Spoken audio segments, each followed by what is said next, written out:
দর্শক শ্রোতা এবং শুভানুধ্যায়ীদের জানাই একরাশ প্রীতি, শুভেচ্ছা, অভিনন্দন ও অফুরান ভালোবাসা। হাঁটি হাঁটি পা পা করে বিশিষ্ট সাংবাদিক ও সাংস্কৃতিক কর্মী প্রিয়ভাজন আমিনুল হক ওয়েসের সুদক্ষ ব্যবস্থাপনায় ফোকাস টিভি তাদের সৃজনশীল অনুষ্ঠানমালা ও বস্তুনিষ্ঠ সংবাদ প্রচারের মাধ্যমে ইতিমধ্যে অনলাইন মিডিয়া জগতে এক উল্লেখযোগ্য স্থান দখল করে নিয়েছে।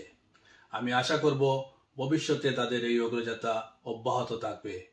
রুচির দুর্ভিক্ষের এই সময়ে ফোকাস টিভি রুচিশীল কাজের মাধ্যমে বাঙালির ইতিহাস, সংস্কৃতি ও ঐতিহ্যকে বিশ্ব দরবারে তুলে ধরবে, মুক্তিযুদ্ধের চেতনা বাস্তবায়নে অগ্রপথিক হিসাবে কাজ করবে।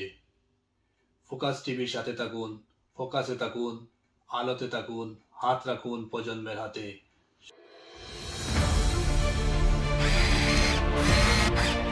আলোতে থাকুন, ফোকাসে থাকুন, হাত রাখুন প্রজন্মের হাতে।